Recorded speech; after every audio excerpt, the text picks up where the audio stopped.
सहना भवतु सहनौ भुनक्तु सह वीर्यं करवावहै तेजस्विनावधीतमस्तु मा विद्विषावहै।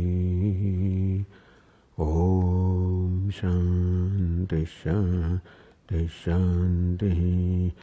ॐ पूर्णमदः पूर्णमिदं पूर्णात् पूर्णमुदच्यते पूर्णस्य पूर्णमादाय पूर्णमेवावशिष्यते। ॐ शान्ति शान्ति शान्तिः। श्रुतिस्मृतिपुराणानाम् आलयं करुणालयं नमामि भगवत्पादं शङ्करं लोकशङ्करं। शङ्करं शङ्कराचार्यं केशवं बादरायणं सूत्रभाष्यकृतौ वन्दे भगवन्तौ पुनः पुनः। ईश्वरो गुरुरात्मेति मूर्तिभेदविभागिने व्योमवद्व्याप्तदेहाय दक्षिणामूर्तये नमः। ॐ पार्थाय प्रतिबोधितां भगवता नारायणेन स्वयं व्यासेन ग्रथितां पुराणमुनिना मध्ये महाभारतम् अद्वैतामृतवर्षिणीं भगवतीम् अष्टादशाध्यायिनीम् अम्ब त्वामनुसन्दधामि भगवद्गीते भवद्वेषिणीम्। यं ब्रह्मा वरुणेन्द्ररुद्रमरुतः स्तुन्वन्ति दिव्यैस्तवैः वेदैः साङ्गपदक्रमोपनिषदैः गायन्ति यं सामगाः। ध्यानावस्थिततद्गतेन मनसा पश्यन्ति यं योगिनः यस्यान्तन्न विदुःसुरासुरगणाः देवाय तस्मै नमः। श्रीभगवानुवाच ऊर्ध्वमूलमदः शाखम् अश्वत्थं प्राहुरव्ययम् छन्दांसि यस्य पर्णानि यस्तं वेद स वेदवित्। अधश्चोर्ध्वं प्रसृतास्तस्य शाखाः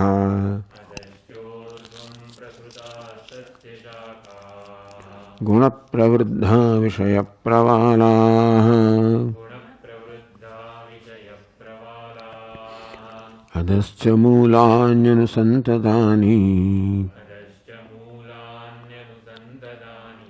कर्मानुबन्धीनि मनुष्यलोके।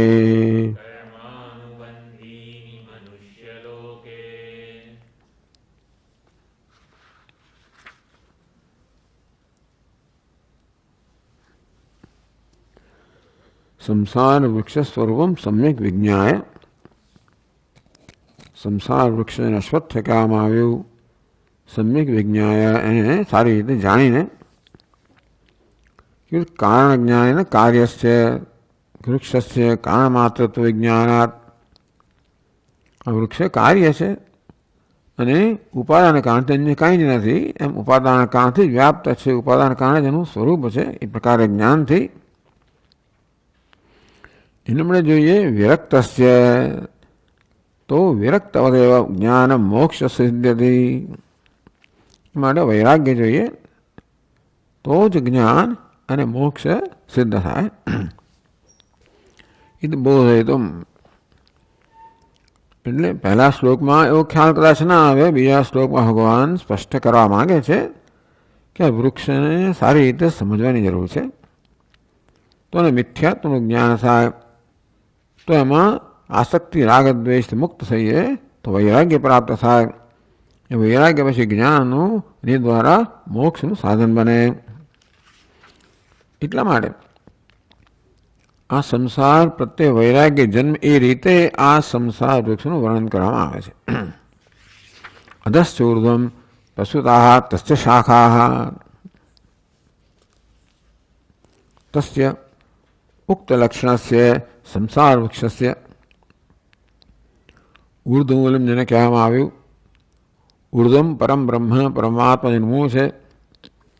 અધશાખમ મહત્તત્વથી માણીને અહંકાર પંચતન્માત્રા વગેરે આ પ્રકારે ઉતરતી કક્ષાની શાખાઓ છે. ટૂંકમાં જે સ્થૂળતા પ્રાપ્ત કરતી જાય, અનેકતા પ્રાપ્તિ કરતા વિવિધતા પ્રાપ્ત કરતી જાય એનું સર્જન. આ ઉલટી પરંપરા છે. આ પ્રકારે સર્જનનું વર્ણન કરવાનું પ્રયોજન એ પણ છે કે ક્રમનું વર્ણન કરવામાં આવે કે આ પહેલાં મહત્તત્વ, પછી અહંકાર, પંચતન્માત્રા, આ પ્રકારના ક્રમનું વર્ણન કરવાનું એક પ્રયોજન છે કે વિપરીત ક્રમથી આપણે મૂળને પ્રાપ્ત કરી શકીએ. સાથે સાથે એ પણ એનું પ્રયોજન છે કે જો સૂક્ષ્મથી સ્થૂળમાં સર્જન થઈ રહ્યું છે, એકમાંથી અનેકમાં, ઉત્કૃષ્ટમાંથી નિકૃષ્ટમાં, આ પ્રકારે સર્જનની પ્રક્રિયા છે. એટલે આ જે સ્થૂળ સર્જન છે એ કેવું છે? આગળ કહ્યું, ફરી કહે છે કે અધશ્ચૂર્ધ્વમ પ્રસુતા તસ્ય શાખા. હવે આ સંસાર વૃક્ષની શાખાઓ તો દેહા અર્થાત ભિન્ન ભિન્ન પ્રકારના દેહ કહો, યોનિઓ કહો, 84 લાખ કહો. અધશ્ચ ઉર્ધ્વમ પ્રસુતા, અધ નીચે, ઉપર, નીચે એટલે અધોયોની, ઉપર એટલે ઉર્ધ્વયોની, આ પ્રકારે પ્રસુતા સર્વ વ્યાપ્તા, સર્વત્ર વ્યાપેલી છે આ બધી શાખાઓ. કેવી શાખાઓ? ભિન્ન ભિન્ન દેહરૂપી, ઉપાધિરૂપી, યોનિરૂપી. તો ટીકા કરે વાક્યસ્ય અસ્ય અયમ અભિપ્રાય. તો આ પ્રકારે કહેવાનું પ્રયોજન શું છે? એમણે કહ્યું કે ભાઈ જે વિરક્ત છે, વૈરાગ્ય છે, એને જ્ઞાન થાય. તો આ પ્રકારનું વર્ણન કેવી રીતે વૈરાગ્ય જન્માવે, જીવનું છે સાચી સમજ જન્માવે. વૈરાગ્ય એટલે વિવેકનું પરિણામ છે. વિવેક અર્થાત વસ્તુ જે વિશે તે સમજવી. આમ આ સંસાર વૃક્ષને જેવું છે તેવું સમજવામાં આવે તો કેવી રીતે વૈરાગ્ય જન્માવે? કે છે વાક્યસ્ય અયમ અભિપ્રાય. આ વાક્યનો અભિપ્રાય છે, એટલે કે એનું પ્રયોજન છે, આ એનું તાત્પર્ય છે. ક્ષણિકસ્ય અસ્ય દેહસ્ય ધ્વંસે સતી પુરુષસ્ય મુક્તિ સ્વયમેવ સિદ્ધસતી. એટલે એવો એક અભિપ્રાય છે. અસ્ય દેહસ્ય ક્ષણિકસ્ય, આ દેહ તો ઉત્પન્ન થયેલો છે. જાતસ્ય હિ ધ્રુવ મૃત્યુ, એની ઉત્પત્તિ છે, મળે વિનાશ છે, મળે ક્ષણિક છે, થોડો સમય માટે છે. ધ્વંસે સતી પુરુષસ્ય મુક્તિ સ્વયં સિદ્ધસતી. આ દેહનો નાશ થશે કે મૃત્યુ થશે એટલે તમે દેહમાંથી મુક્ત થઈ જશો, તમે મુક્તિ પ્રાપ્ત થઈ જશે. ટૂંકમાં દેહના મૃત્યુથી સ્વયં મુક્તિ પ્રાપ્ત થઈ જશે. કેમ પ્રયત્ન? તો આપણે એમાં કંઈ કરવા, મુક્તિ માટે જો મુક્તિનો અર્થ દેહમાંથી મુક્તિ હોય, પુનર્જન્મથી મુક્તિ હોય, આ જન્મ મૃત્યુ પરંપરામાંથી મુક્તિ હોય, આ પરંપરા દુઃખ આપનારી છે, તો આ દેહ પૂરો થશે એટલે આ પરંપરા અનંત આવશે. તો તમારે કંઈ કરવાની જરૂર નથી. આ દેહને એનું બસ ભોગવી લેવા દો. ઇતના મંતવ્ય, આવું ન માનવું જોઈએ. સંચિત કર્માણી પુણ્યાપુણ્ય લક્ષણાની અનંતાની. સંચિત કર્મ છે, આજે તો પ્રારબ્ધ કર્મની ઉપજ છે. એ પ્રારબ્ધ કર્મ મર્યાદિત છે, પણ દેહ ક્ષણિક છે. પણ હજી તો ઘણા બધા કર્મ સંચિત કરેલા છે. એમાંનો એક અંશ છે પ્રારબ્ધ બને. આ અંશ જ્યારે વપરાઈ ગયો, ખર્ચાઈ ગયો, ભોગવાઈ ગયો, ત્યારે બીજો અંશ આવશે. તે સંચિત કર્માણી પુણ્ય પાપ લક્ષણાની અનંતાની. ટૂંકમાં સૃષ્ટિના પ્રારંભમાં અનંત જન્મો આપણે લઈ ચૂક્યા છે અને અનંત કર્મ આપણે કરેલા છે. અનંત કર્મ આપણા ખાતામાં સંચિત થયેલા છે, સેવાયેલા છે. તેથી વિચિત્રની કેવા છે એ અનેક પ્રકારના કર્મ હોય, પુણ્ય હોય, પાપ હોય, વિચિત્ર ફલ કહાની છે. અને તેથી આ બધા કર્મ વિવિધ પ્રકારના ફળ આપનારા છે. એટલા જ માટે આટલી બધી યોનિનું સર્જન થયું છે. જે પ્રકારનું કર્મ કરીએ એ પ્રકારનું ફળ મળે. હવે અમુક યોનિમાં અમુક પ્રકારનું ફળ આપણે ભોગવી શકીએ, એટલે ભિન્ન ભિન્ન પ્રકારના કર્મો કરીએ એટલા માટે એનું ફળ ભોગવી શકવા માટે ભગવાને ભિન્ન ભિન્ન યોનિ રચેલી છે. તાનિવ ના ભુક્તમ ક્ષીયતે કર્મ ઇતિ જ્ઞાનેન. નિયમ છે અભુક્તમ કર્મ ન ક્ષીયતે. આ કર્મના ફળને ન ભોગવે ત્યાં સુધી આ કર્મ ક્ષીણ થતું નથી. એટલે ભોગવે જ છૂટકું. આજે તો આવતીકાલે અસ્મિન દેહે નષ્ટે બી. આ દેહ નષ્ટ થયા પછી પણ સ્થાવરાદિ બ્રહ્મલોક પર્યંતમ તત્ર તત્ર પુરુષસ્ય શરીરાણી સંભાવયંતી. આ વાક્યમાં કર્માણી એ કર્તૃ છે, એટલે સંચિત કર્મ છે. સંભાવયંતી, આ સંચિત કર્મો આ બધું જન્માવે છે. શું જન્માવે છે? અસ્મિન દેહ નષ્ટે આપી. આ દેહનો નાશ થયા પછી પણ સ્થાવરાદિ બ્રહ્મલોક પર્યંતમ વિવિધ પ્રકારના કર્મ કર્યા છે મળે વિવિધ પ્રકારની યોનિઓ પ્રાપ્ત થાય. એટલે સ્થાવરથી એટલે વૃક્ષ વનસ્પતિથી માણીને બ્રહ્મલોક સુધીની ગમે તે આપણને યોનિ પ્રાપ્ત થઈ શકે, ગમે તે દેહ પ્રાપ્ત થઈ શકે. એ પ્રકારના બધા જ કર્મો આપણે સંચિત કર્યા હોવાની સંભાવના છે. અગણિત જન્મોની અંદર અગણિત પ્રકારના કર્મ કર્યા હોય એટલે બધા પ્રકારના કર્મ ક્યારેક ને ક્યારેક કરાય છે. તેથી એ કર્મ ક્યારેક ને ક્યારેક આ પ્રકારનું ફળ આપશે. તત તેથી જો આપણે કશું ન કરીએ તો આ સંચિત કર્મ કાર્ય કર્યા જ કરે. તેથી તપમ પ્રયત્ન વિના ન મુક્તિ સ્વતઃ સિદ્ધતી. અર્થાત આપણે પ્રયત્ન ન કરીએ તો એટલા માટે સંસારને આ સંસાર અવ્યય કહેવામાં આવ્યો. આ જ રીતે સંસાર અવ્યય કહેવામાં આવ્યો, કારણ કે જો કંઈ ન કરીએ તો સંસારનો સ્વયં અંત નથી. એ દ્રશ્ય અવ્યય કહેવામાં આવ્યો. તેથી મળે ભાઈ પુરુષાર્થ કરવો જ પડે. નનુ તત્કર્મફલ અનુભવાંતે દેહા સ્વયં ક્ષીયંતે. ચાલો, આપના કહેવા પ્રમાણે આ સંચિત કર્મ પોતાનું ફળ આપશે. તે પ્રકાર દેહ પ્રાપ્ત થશે. એ દેહ ક્ષીણ થતા હશે, નષ્ટ થાય. એક દિવસ આ કર્મ બધા ભોગવાઈ જશે. તત્કર્મ ફલ ગમે તેટલા કર્મ હોય પણ જન્મ થયો એટલે કેટલા કર્મ ભોગવાયા, એ દેહ પ્રાપ્ત બીજા કર્મ ભોગવા, એમ કરતા કરતા છેવડે નષ્ટ ક્ષીણ થઈ જશે. સ્વયં એવ ક્ષીયંતે.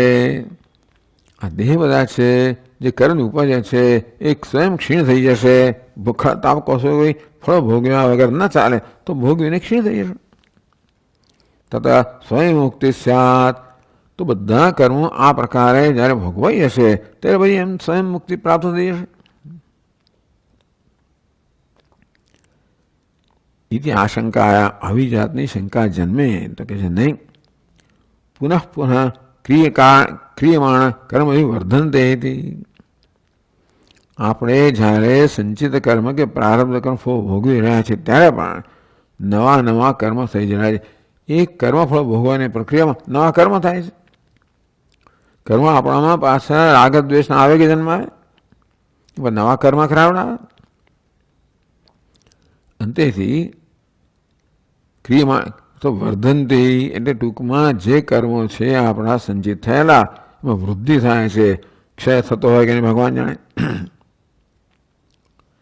એટલે એ ભગવાન કહેવામાં કે પુરુષાર્થ કરવો જોઈએ. એની જાતે આ સંસારનો અંત આવવાનો નથી, એટલે અવ્યય કહેવામાં આવ્યો. એટલે કે ગુણ પ્રવૃદ્ધા. ટૂંકમાં આ બધા શાખા ગુણ પ્રવૃદ્ધા, શાખાઓ છે. આ દેહ છે, ઉપાધિ છે, એ ગુણથી પ્રવૃદ્ધ થાય છે, ગુણથી વૃદ્ધિ પામે છે. કેવું ગુણ સત્વાદિ, ગુણો એટલે ગુણો વિકારે, ગુણના વિકારો. સત્વાદિ ગુણ વિકાર, આ ગુણના વિકાર કહે છે કામ, ક્રોધ, લોભાદિ.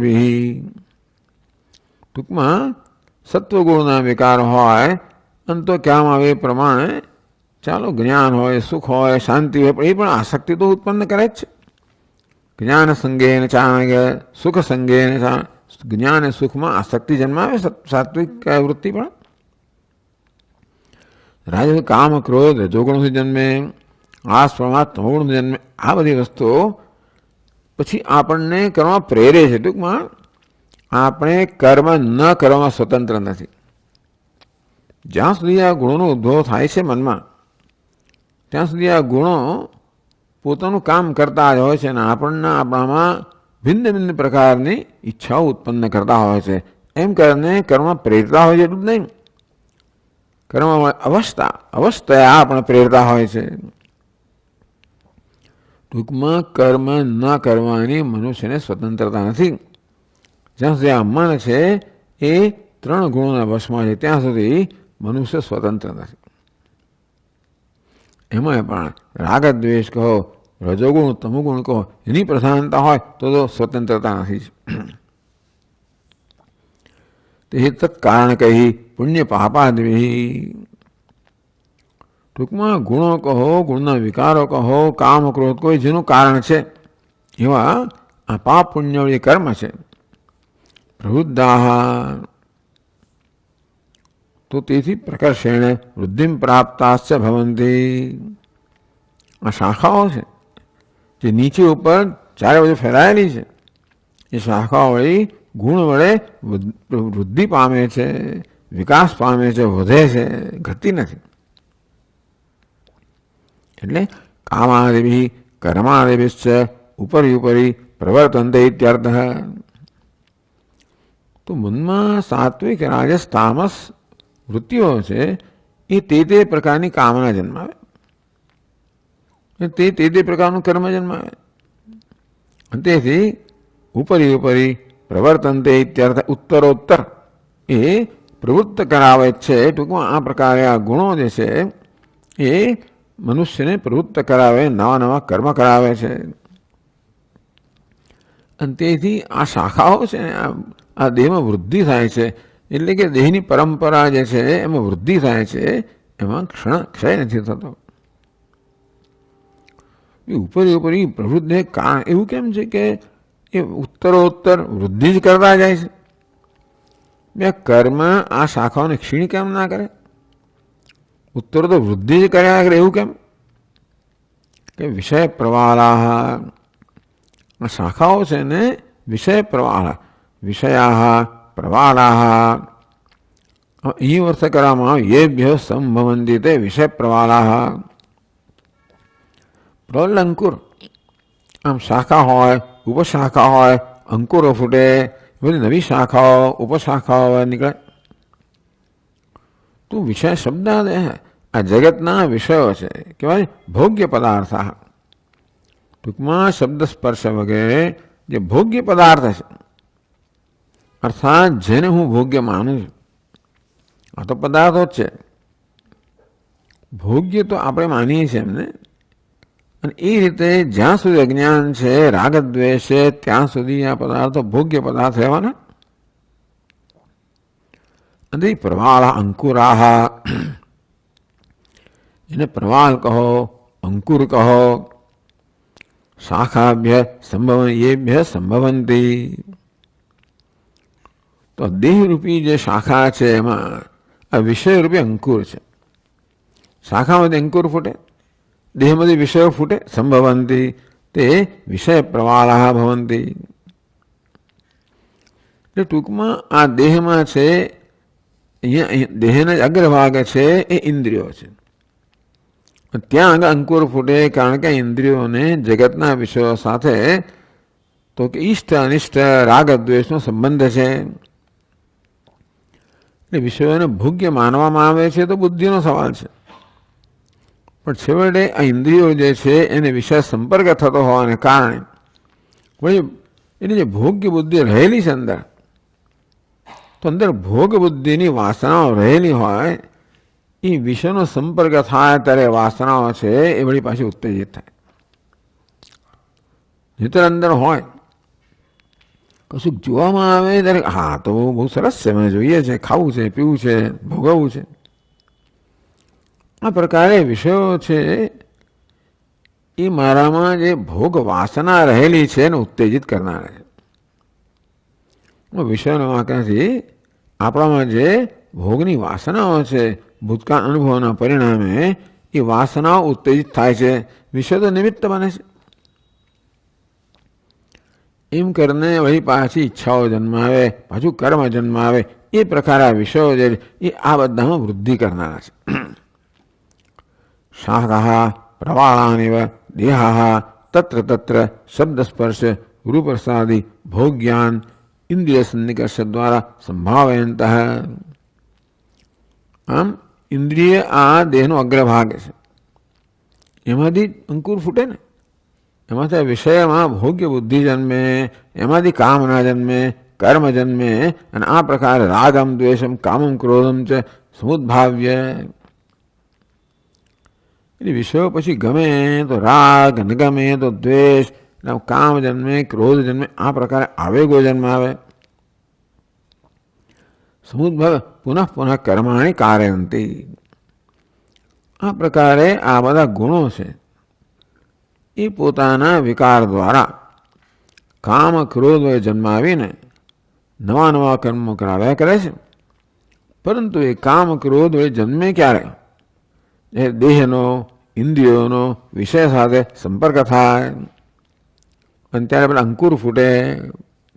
વિષયો જાણે કે અંકુર હોય, અને તેથી એ વિષયો વળી પાછા અહીંયા ઉત્તેજિત કરે રાગ દ્વેષને. એ પ્રકારે પુનઃ પુનઃ કર્માણી કારયંતી. વિષયો કર્મ કરાવે છે, ઇન્દ્રિયો કર્મ કરાવે છે, ગુણો કર્મ કરાવે. આ બધા ભેગા મળીને મનમાં આ પ્રકારે આ ત્રણ ગુણના પરિણામે સાત્વિક વૃત્તિ જન્મે, રાજસી વૃત્તિ જન્મે, તામસી વૃત્તિ જન્મે. એને અનુરૂપ પછી કામના જન્મે, એનું કર્મ જન્મે.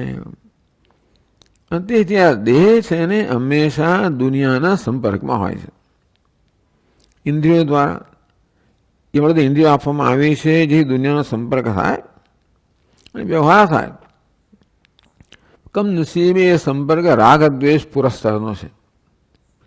ઇન્દ્રિયસ્ય અર્થે રાગ દ્વેષો વ્યવસ્થિતો. ભગવાન ત્રીજા અધ્યાયમાં કહ્યું દરેક ઇન્દ્રિયને પોતાના વિષય રાગ દ્વેષનો સંબંધ છે. જરૂર નથી પણ છે અજ્ઞાનને કારણે.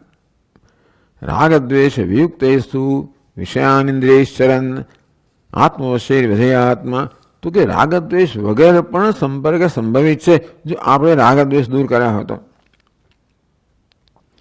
પ્રસાદમ અધિગચ્છતિ. તો પ્રત્યેક અનુભવ પ્રસન્નતા જન્માવે છે, અર્થાત આંતરિક પ્રસન્નતા અભિવ્યક્ત થાય છે રાગ દ્વેષ ન હોય ત્યારે. એવો પુરુષાર્થ કર્યો નથી, અને માટે જે મનમાં રાગ દ્વેષ છે એ રાગ દ્વેષ તો આ ઇન્દ્રિયો જ્યારે વિષય સાથે સંપર્કમાં આવે ત્યારે ઉત્તેજિત થાય છે, અને વળી પાછા મનુષ્યને વળી કરવા પ્રેરે છે, યોજે છે.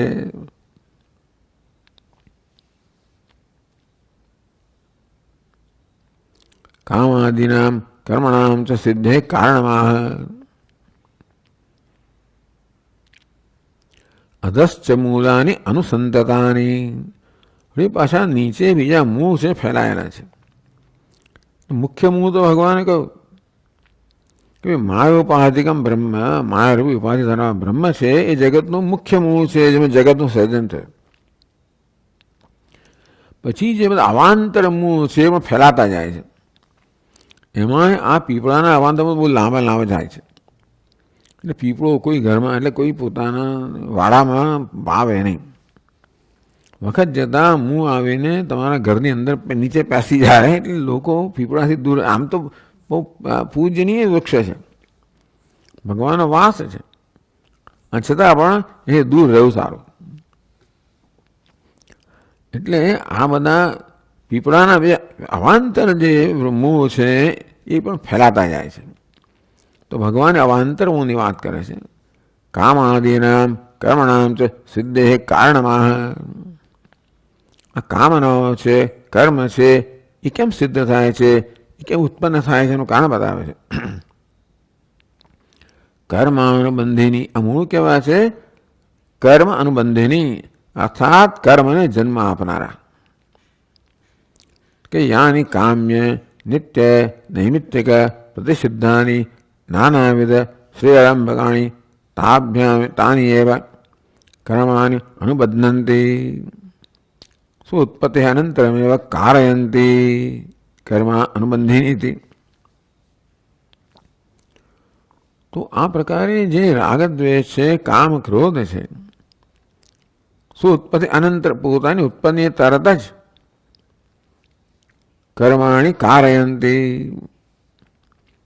આ બધી વાસનાઓ છે, રાગદ્વેષ ઉત્પન્ન થાય એટલે એને અનુરૂપ કામનાને જન્મ આપે, એને અનુરૂપ કર્મને જન્મ આપે જ. કારણ કે એ પ્રકારે મનુષ્યને પરવશ બનાવીને કર્મ કરાવે. આવેગો છે બધા વાસનામાંથી આવેગો જન્મે, આવેગો મનુષ્ય કર્મ કરાવે. બધા કર્મ કામ્ય નિત્ય નિમિત્ત. આ મોટે ભાગે કામ્ય કર્મની આપણે વાત કરીએ કે કામ્ય કર્મ છે, કામનાથી એને રાગદ્વેષ જન્મ આવે. એ તો નિત્ય બધે કર્મ કહી દીધા. પણ ટૂંકમાં નિત્ય કર્મ ખરેખર તો રાગદ્વેષ મુક્ત થવા માટે છે. નિત્ય કર્મ છે રાગદ્વેષ ન પ્રેરાયેલો હોય, નિત્ય કર્મ કર્તવ્યની ભાવનાથી પ્રેરાયેલો હોય, એ તો ખરેખર અંતઃકરણ શુદ્ધિનું સાધન છે. નૈમિત્તિક કર્મ નિત્ય કર્મનો જ એક પ્રકાર છે, જે નિમિત્તે કરવામાં આવે. પ્રતિસિદ્ધાની બરાબર છે. પ્રતિસિદ્ધ કર્મ કરો તો પાપ થાય, કામ્ય કર્મ કરો તો પુણ્ય થાય. આ પ્રકારે કામ્ય અને પ્રતિસિદ્ધ કર્મ છે એ આ સંસારના ચક્રને ચાલુ રાખે છે. એમાંથી ધીમે ધીમે મુક્ત થવા માટે આપણે નિત્ય કર્મ નૈમિત્ય કર્મ ઉપદેશ કરવામાં આવ્યો. જે કર્મ આ પ્રકારે સમર્પણની ભાવના થાય. કર્તવ્ય કર્મ એટલે હું જે કર્મ કરું એ કોઈની સેવાના રૂપમાં હોય. કર્તવ્ય કર્મ હંમેશા સેવાનો ભાવ રહેલો જ છે. હું માનું છું કે ભાઈ આ મારું કર્તવ્ય છે, મારે કરવું જોઈએ. કેમ કરવું છે? મારામાં આ પ્રકારની એક લાગણી જન્મી કે મારે માટે ઘણું કરવામાં આવે છે. નથી મારામાં એક ઉપકાર કે હું ઉપકાર્ય છું, ઉપકાર થઈ રહ્યો છે, એટલે કૃતજ્ઞતાની મારામાં લાગણી જન્મે. એ કૃતજ્ઞતાની લાગણી જન્મના કર્મના આપણે કર્તવ્ય કહીએ, ફરજ કહીએ, યજ્ઞ કહીએ. એટલે એ કર્મો જે છે બધા એ તો ફળ નથી આપતા. એને જ નિત્ય કર્મ કહેવાય જે ફળ ના આપે. કેમ ફળ ના આપે? કારણ કે એ નિષ્કામ ભાવે કરવામાં આવતા હોય છે.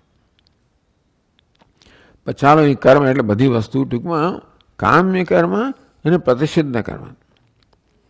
કામ્ય કર્મ પણ જો શાસ્ત્રના આદેશ મુજબ કરવામાં આવે તો પુણ્ય ઉત્પન્ન કરે. અને પ્રતિસિદ્ધ કર્મ તો પ્રતિસિદ્ધ છે, નિષિદ્ધ છે, એમણે પાપ જન્મ આવે. નાનાવિધ શ્રેયારંભકાણી. એટલે વેદાંતિન કહે છે કે દરેક કર્મ પોતાનું ફળ આપે તો ખરું.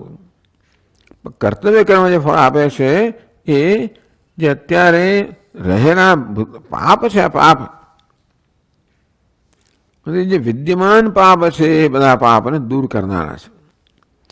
ચાલો એટલે ટૂંકમાં એ શરીર આરંભક નથી, પણ કામ્ય કર્મ અને પ્રતિસિદ્ધ કર્મ છે તો શરીર આરંભકાણી તાણી એવ કર્માણી અનુબધ્નંતી. સુઉત્પત્તે અનંતરેમ કારયંતી.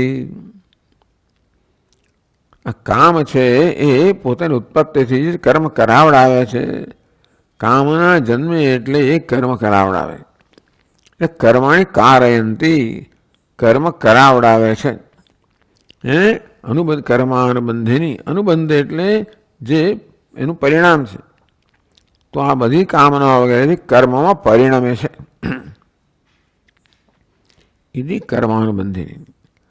એટલે અવાંતર મૂળ જે છે એ કયા પ્રકારના રાગદ્વેષ પ્રકારના છે. એ રાગદ્વેષ ઉત્પન્ન થાય એટલે મનુષ્ય પાસે એને અનુરૂપ કર્મ કરાવડાવે. એમ કરી નવા કર્મ કરાવડાવે, નવા રાગદ્વેષ જન્માવે, નવા કર્મ કરાવડાવે. એમ કરીને આ બધી અવાંતર શાખાઓ ફેલાતી જાય.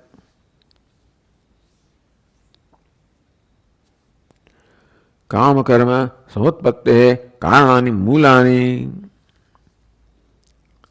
એટલે કર્માણબંધી મૂલાની કર્માણબંધીની અવાંતર કે પૂર્વસ્માત અવાંતરાણી. આગળ એ મૂળ કયું? એ તો જગતનું મૂળ કયું? એ તો માયોપાધિક બ્રહ્મ, સગુણ બ્રહ્મ. પણ પૂર્વસ્માત અવાંતરાણી એ મુખ્ય મૂળ છે. અવાંતર મૂળ છે, બીજા મૂળ છે. એટલે પેલું મૂળ જે છે ને એ તો જાણે સંસારને જન્મ આપે છે. આ મૂળ જે છે એ આ પરંપરાને ચાલુ રાખે છે. એ સંસાર કારણની વિષય વાસના. હા, એક અવિદ્યા છે, પણ અવિદ્યા જ્યાં સુધી અહંકારમાં કે વાસનામાં ન પરિણત અવિદ્યા છે ને એ દુઃખ નથી આપતી. અવિદ્યા શું કરે છે? દેહાત બુદ્ધિ જન્માવે, અહંકાર જન્માવે, રાગદ્વેષ જન્માવે.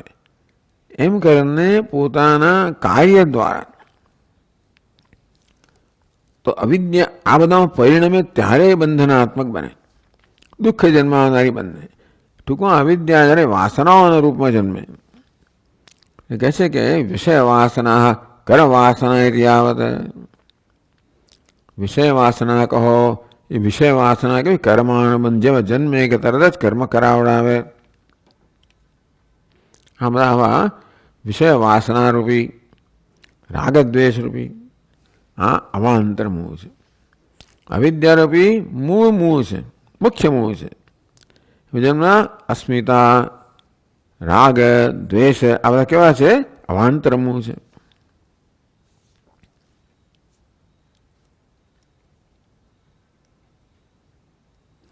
કર્માનુબંધેની મનુષ્ય લોકે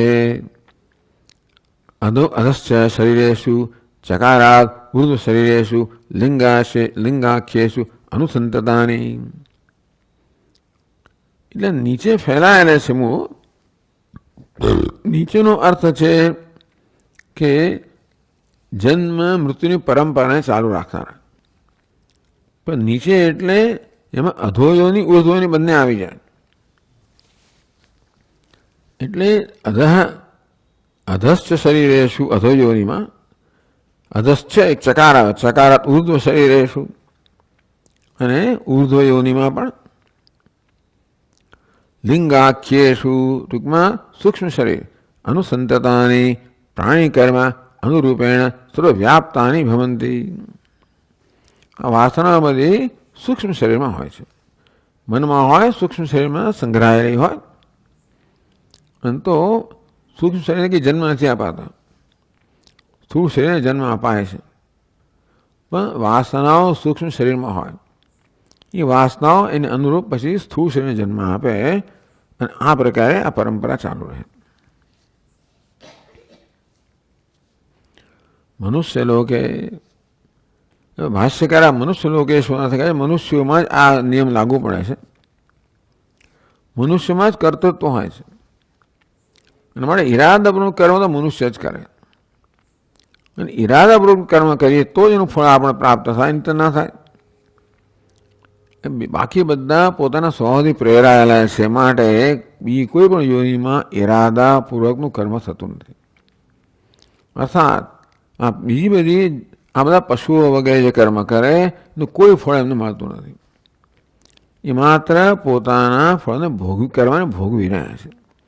એ તો બિચારા આ તો મરી જ જાય ને, હિંસા પર જ જીવે છે. તો જીવો જીવસે જીવનમ, પ્રત્યેક જીવ છે બીજા જીવ પર જીવે છે. એટલે એમને હિંસા જ, આપણી દ્રષ્ટિ હિંસા જ આપેલી છે. એનું ફળ મળતું હોય બિચારા ક્યારે ઊંચા આવે જ નહીં. પણ નહીં, એ પોતાને હિંસા કરતા જ નથી. એ કોઈ ઈરાદપૂર્વક એને મારતા નથી. એમનામાં એના સ્વભાવથી જ્યારે ભૂખ લાગે ત્યારે એ પ્રકારે જે રચના થયેલી છે, ભગવાને ઘડેલું એ પ્રકારે કરે છે. અંતે એથી મનુષ્ય સિવાય બીજા કોઈ જીવને પોતાના કર્મનું ફળ મળતું નથી. કારણ કે ત્યાં કર્તૃત્વ નથી, કોઈ ઈરાદો નથી. પહેલે બરાબર ધ્યાન છે કે એવું લાગે આપણને કે અમુક લોકો બરાબર ધ્યાન, અમુક બધા ચિત્તા ધ્યાન રાખીને બેઠા એની પેલો પસાર થાય એને કૂદકો મારવો. અને તોય પણ એની ભૂખ છે એ જ આ એને પ્રેરતી હોય છે. કોઈ દુશ્મનાવટ કહો, હિંસા કહો, એવી જાતની વૈર વૃત્તિ કહો, આપણે એને વૈર કહીએ છીએ કે એવું નથી એમને પ્રેરતી જે એમને કરવા બાંધે કે નવા કર્મફળ જન્માવે. મનુષ્ય લોક પ્રાણી વર્ગે સર્વત્ર વિશેષુ કામાન જનયંત્ય કર્માણિ કારયંત્ય ભોગવાસના લિંગેશુ સાતત્યેન તિષ્ઠંતી. ટૂંકમાં બધા વિષયોમાં એ વાસનાઓને જન્માવે, એ દ્વારા કર્મો કરાવડાવે, એ દ્વારા વળી પછી ભોગ વાસના જન્માવે. જે ભોગ વાસનાઓ મનમાં કે સૂક્ષ્મ શરીરમાં બધી સંઘરાયેલી હોય છે.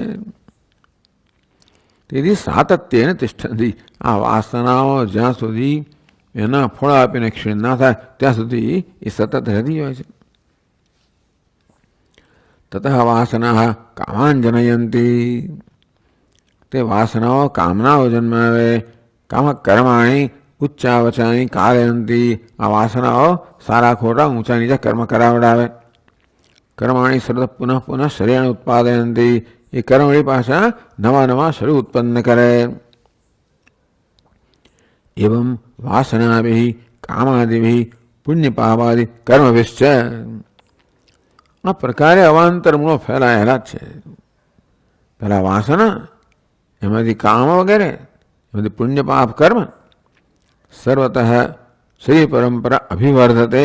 આ રીતે જો પુરુષાર્થ ન કરવામાં આવે તો આ દેહની પરંપરા છે એ માત્ર વૃદ્ધિ જ પામે, ફેલાયા જ કરે. ન ક્વચિત વિક્ષીયતે, એની જાતે ક્યારેય ક્ષીણ થવાની નથી. વાસના છે એ પોતાની અભિવ્યક્તિ પ્રાપ્ત કરીને જ રહેશે. કમનસીબે રાગદ્વેષી થયેલા કર્મ નવા રાગદ્વેષ જન્માવે છે.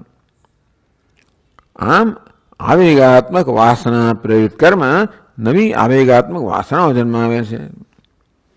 ન ક્વચિત અપેક્ષીયતે, આ ક્યારેય પણ ક્ષીણ થાય નહીં. તતઃ સંસાર વૃક્ષ આરૂઢાનામ, મારે સંસાર વૃક્ષમાં આરૂઢ થયેલા એમ માનતા હોય વિષય સુખ આશાપાશ બધાના, એ સંસાર વૃક્ષમાં આરૂઢ કહીએ. અવિવેકી લોકો, અજ્ઞાન પણ છે, દેહાત બુદ્ધિ પણ છે, અને અવિવેક છે પાછો. કયો વિવેક છે તો કે વિષયોની અંદર આ પ્રકારે ભોગ બુદ્ધિ, શોભના અધ્યાસ થાય, અશોભના અધ્યાસ પણ થાય. એમાંથી કામનાઓ જન્મે, એમાંથી કર્મ જન્મે. એટલે આ અવિવેક જ્યાં છે એને કહ્યું સંસાર વૃક્ષ આરૂઢાનામ. આ સંસાર વૃક્ષ આરૂઢ થયેલા, ટૂંકમાં સંસારને સાચો માનનારા, અથવા તો આ વિષયોને સુખનું કે દુઃખનું સાધન માનનારા, અંતેથી એમને પ્રાપ્ત કરવાની કે ત્યાગ ટાળવાની ઈચ્છા ધરાવનારા, ઈશ્વર પ્રેરને કર્મ કરનારા, આપણી પાસે નવી વાસનાઓ વધારનારા, અને કહ્યું સંસાર વૃક્ષ આરૂઢાના. વિષય સુખ આશા પાશ બધાના, વિષય સુખની આશા રવી પાશથી બંધાયેલા. જન્મ મરણ દુઃખ પ્રભાપાત વિના ન કથંચિત ન ક્વચિત કદાચ મોક્ષ સિદ્ધ્યથી. ટૂંકમાં બિચારાઓને જન્મ મરણના દુઃખમાં પતન સિવાય એ જ એમને પાડે, બાકી મોક્ષ નામની વસ્તુ. એટલે આ ચર્ચા કઈ શરૂ થઈ? મોક્ષ સ્વયં પ્રાપ્ત ના થાય. મોક્ષનો અર્થ પુનર્જન્મની મુક્તિ કરાવે તો પણ એવું થવાનું જ નથી, કારણ કે જે પ્રકારની વ્યવસ્થા છે એમાં નવા નવા જન્મ આવ્યા જ કરશે. એ રીતે કોઈ આમાંથી કેમ મુક્ત થવું? ટૂંકમાં આ પ્રકારની રચના એવી છે કે એની જાતે આપણે મુક્ત થવા નથી, આપણે મુક્તિનો પ્રયત્ન કરીશું તો જ મુક્ત થશે એવું કહેવા માટે આ પ્રકારે સંસાર વૃક્ષનું વર્ણન કરવામાં આવ્યું. પછી આપણે આગળ જઈએ 782 પાન પર.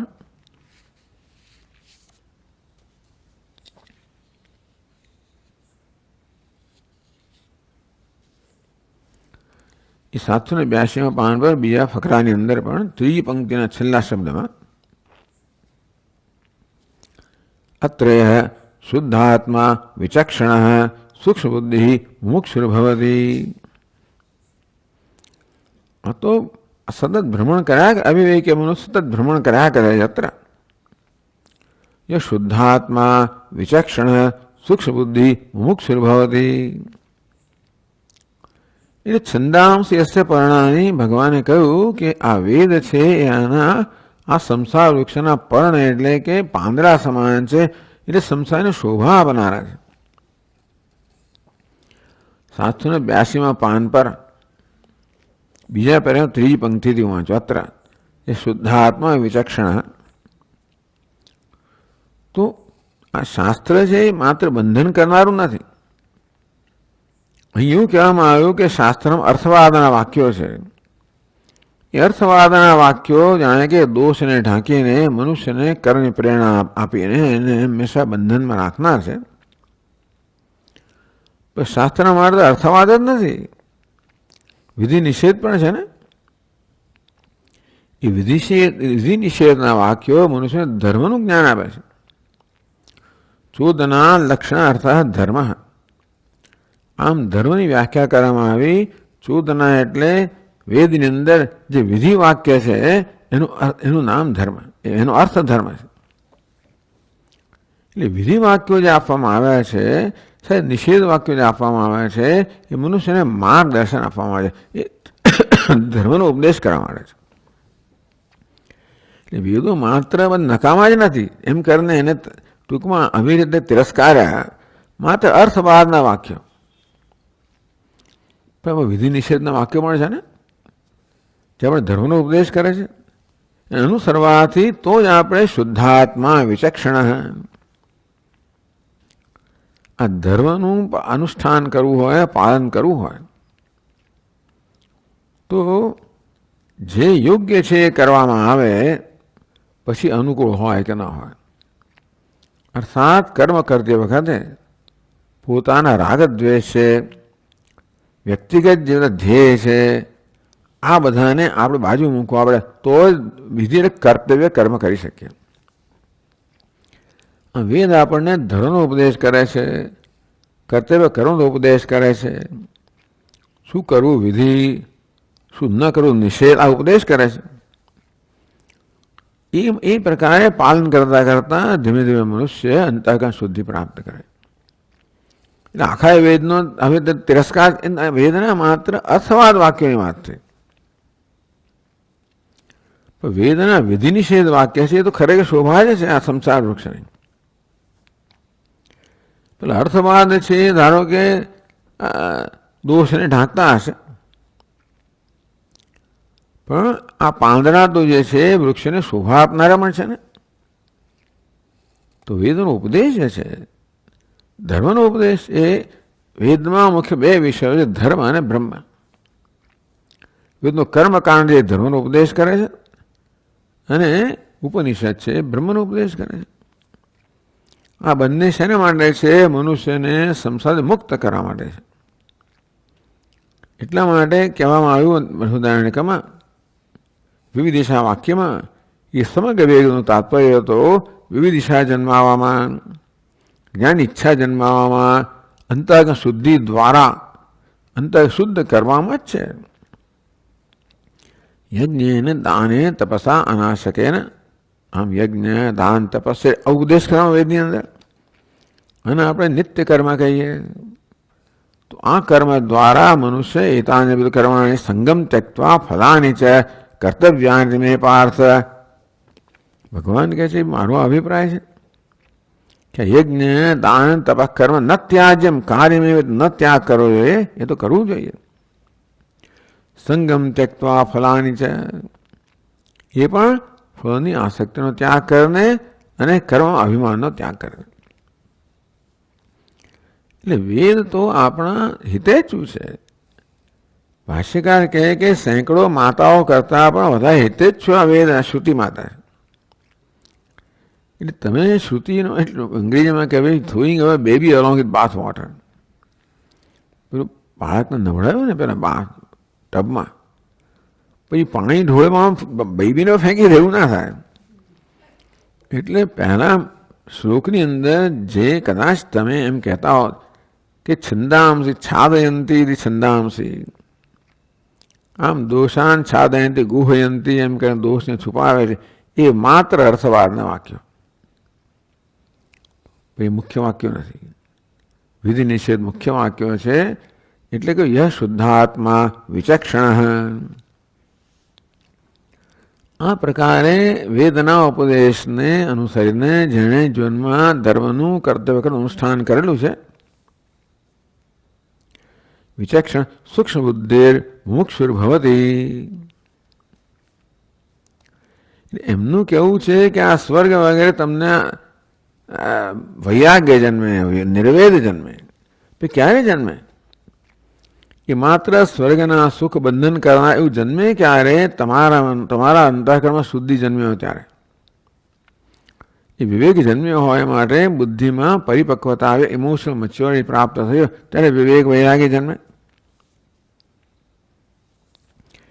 તો થાય કર્મ જે લોક અક્ષીયતે, તો વેદના જ આ વાક્યો છે કે જે પ્રકારે કર્મથી સંચિત કરેલો આ લોક છે, પુણ્ય છે, એ પણ ક્ષીણ થઈ જાય છે. તે પ્રકારે સ્વર્ગ વગેરેમાં પણ જે પુણ્યથી સંચિત કરેલો છે એ પણ ક્ષીણ થવાનું છે. અર્થાત કર્મફળ જે છે કેવું છે? ક્ષીયંતે, એ ક્ષીણ થવાનું છે. સ્વભાવ મર્ત્યસ યદંત કૈતત, આ બધા ઉપનિષદના વાક્યો છે. હે અંતક, હે મૃત્યુદેવ, જે બધા વિશ્વ આપણે મારી સમક્ષ ધર્યા છે એ બધા સ્વભાવ, બધા નશ્વર છે. શ્રેયશ્ચ પ્રેયશ્ચ મનુષ્યમેત તો સંપરિત્ય વિનક્તિ ધીર, વિવેક કહેવામાં આવ્યું કે શ્રેય અને પ્રેય. શ્રેય એટલે આધ્યાત્મિક સુખ, પ્રેય એટલે વૈષયિક સુખ. તો પ્રત્યેક ક્ષણે આ બંને તક આપણી સમક્ષ હોય છે. પ્રત્યેક ક્ષણે એ કર્મ કયું છે એથી નક્કી ના થાય, પણ કઈ ભાવનાથી કર્મ કરવું એ બધું નક્કી થાય કે આ કર્મ શ્રેયનું સાધન બને કે પ્રેયનું સાધન બને. પણ નિષ્કામ ભાવે કર્મ કરવામાં આવે તો એ જ કર્મ શ્રેયનું સાધન બને, અને સ્વાર્થથી કામનાથી પ્રેરణ કર્મ કરવા એ જ કર્મ બંધનનું સાધન બને.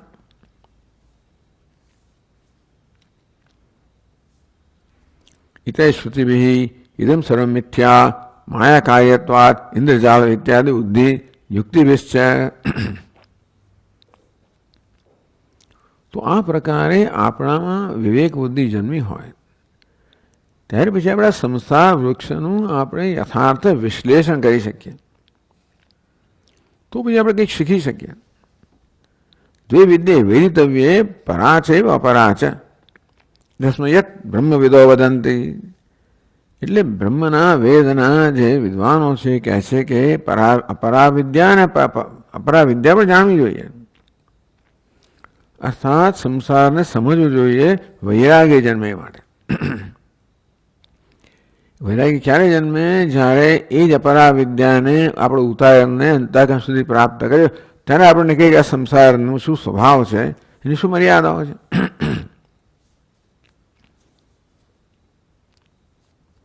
આમ અવિવેક ઇદમ સર્વ મિથ્યા માયા કાર્યત્વાદ ઇન્દ્રજાલવત. સર્વ મિથ્યા છે, માયાનું કાર્ય છે. ઇન્દ્રજાળ એટલે કે જાદુ, જાદુના ખીલની જેમ. ઇત્યાદિ યુક્તિભિશ્ચ સદસદ વિચાર્ય તદ વૈરાગ્ય ખડ્ગેન. એટલે આ પ્રકારે આપણે વિચારી કરી શકીએ, આ વાક્યો દ્વારા અવબોધ પ્રાપ્ત કરી શકીએ. એ વાક્યોને સમજવા જે યુક્તિ છે એ યુક્તિને અપનાવી શકીએ. એ દ્વારા આપણા વિવેક જન્મે. એ માટે આ સંસાર પછીનું વર્ણન કરવામાં આવે છે. સદસદ વિચારીએ સત સત્ય શું છે, અસત મિથ્યા શું છે, એ પ્રકારે વિચારીને અર્થાત બ્રહ્મ સત્યમ જગન મિથ્યા, બ્રહ્મ કે આત્મા સત્ય છે, આ સર્જન મિથ્યા છે ઇતિ વિચાર્ય તદુદ વૈરાગ્ય ખડગેન. એકવાર વસ્તુને અસત સમજ્યા, અમૃત સમજ્યા, ખોટી સમજ્યા પછી એના પ્રત્યે કોઈ આસક્તિ રહે નહીં. વસ્તુને સત્યમાન જાણતા હોઈએ કે આ સાચું સુખ છે તો એમાં આસક્તિ જન્મે. આ સુખનો આભાસ જ છે એ સ્પષ્ટ થાય તો પછી આસક્તિ જન્મે નહીં, તો એના મારા વૈરાગ્ય જન્મે. સતત વિચાર્ય તો વૈરાગ્ય ખડગે ને. આ પ્રકારે સત અસતનો વિવેક કરવાથી અસત પ્રત્યે વૈરાગ્ય જન્મે, સત પ્રત્યે રાગ જન્મે, અસત પ્રત્યે વૈરાગ્ય જન્મે. સંસાર વૃક્ષમ છિત્વા, આ વૈરાગ્ય ખડગથી શસ્ત્રથી અસ્ત્રથી સંસાર વસ્તુનો છેદીને શ્રમ સંન્યસ્ય મોક્ષાય યત્ન કર્તવ્યથી બોધયથી. પછી સંન્યાસ કર્મ સંન્યાસ લઈને મોક્ષ માટે યત્ન કરવો જોઈએ એવો બોધ આપે છે. પછીના બે શ્લોકો નરૂપમ વિદ્વાભ્યામ બોધયથી ભગવાનના બોધ આપે છે. તો ત્રીજા શ્લોકમાં કહે છે નરૂપમસ્યેહ તથોપલભ્યતે નાન્તો ન ચાદિર્ન ચ સંપ્રતિષ્ઠા અશ્વત્થમેનં સુવિરૂઢમૂલમ અસંગશસ્ત્રેણ દૃઢેન ચિત્વા.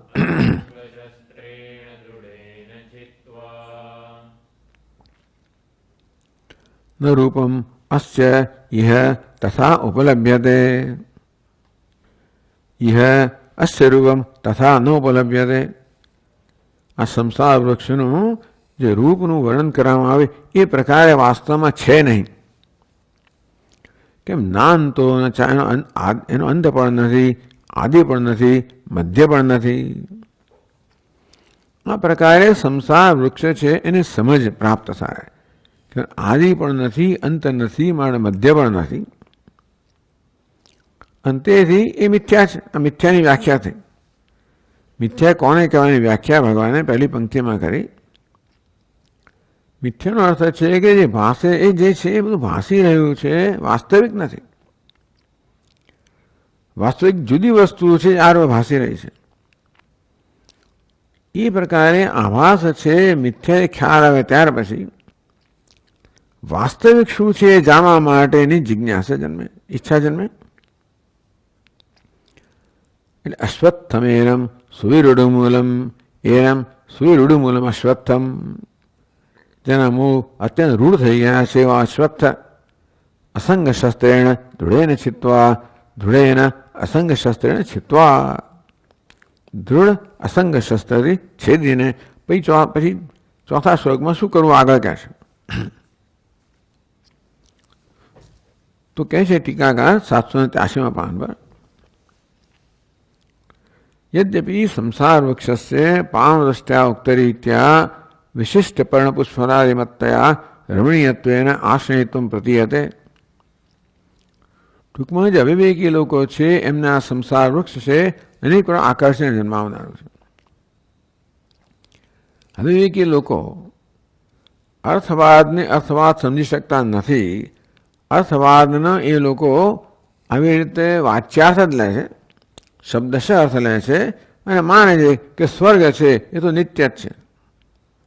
એ સ્વર્ગ સુખ પણ નિત્ય છે, એ જ મોક્ષ છે, એ જ જેનું ધ્યેય છે એમ કરીને આ બધા કર્મો દ્વારા જે ફળ પ્રાપ્ત થાય એટલે કે રમણીયત્વેન આશ્રયત્વમ પ્રદીયતે. જે લોકોમાં વિવેક નથી એમને બધું રમણીય લાગે, આ સુખ છે આકર્ષણ કરનાર લાગે, અને તેથી એ જ સુખનું સાધન છે, એનું જ આશ્રય જીવન જીવતા હોય. એટલે ભોગ, બીજી ઈચ્છા જન્મે, ભોગની વાસના જન્મે, ઈચ્છા જન્મે, કર્મ કરે, વળી પાછો બીજો ભોગ, વળી પાછી વાસના, વળી પાછી, આ પ્રકારે આશ્રય લઈને જીવન જીવતા હોય છે. પામર દૃષ્ટ્યા જે પામર છે એટલે કે વિષય લંપટ છે, અથવા જે અવિવેકી છે આપણી દ્રષ્ટિએ કહીએ તો, તથાપિ પંડિતૈ, પામર કહો, સ્થૂળ બુદ્ધિ કહો, સપાટી પર જે દેખાય છે એટલું જ જોનારા,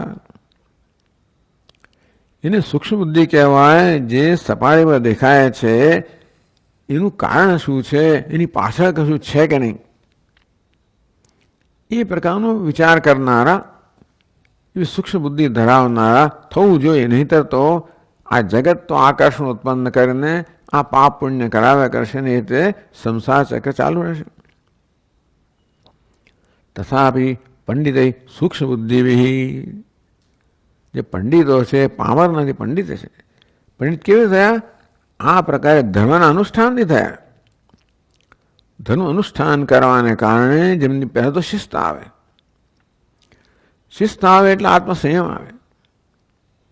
આત્મસંયમ આવે તો પછી આપણા મનની વૃત્તિઓને તાબે ન થઈએ, રાગદ્વેષને તાબે ન થઈએ, અને કર્તવ્ય કહો જે યોગ્ય છે, what is right and not what I like. દરેક સંજોગોમાં યોગ્ય શું છે અને અનુકૂળ શું છે, એવી જાતના વિકલ્પ આવે તો હું અનુકૂળને વશ ના થવું. એને જોઈએ શિસ્ત જોઈએ, આત્મસંયમ જોઈએ. એ પ્રકારે ધીમે ધીમે ધીમે સૂક્ષ્મ બુદ્ધિ થતી જાય. એટલે પાંડિત્ય તો આ પ્રકારે વેદના કે શાસ્ત્રના આદેશ કહો, માર્ગદર્શન કહો, એને અનુસરવાથી જીવનમાં આપણે યોગ્ય માર્ગ પર આવી. એટલે એ તો ટૂંકમાં માર્ગદર્શક છે. વિધિ નિષેધ દ્વારા વેદ આપણને રસ્તો બતાવે છે કે કયો રસ્તો લેવો, કયો રસ્તો ટાળવો, દરેક સંજોગોમાં શું કરવું અને શું ટાળવું. પંડિત સૂક્ષ્મ બુદ્ધિ વિહી, તો એ લોકોને આ વૃક્ષ છે ને એનો યોગ્ય અર્થઘટન કરી શકે છે, લોકો યોગ્ય દ્રષ્ટિ પ્રાપ્ત કરી શકે છે.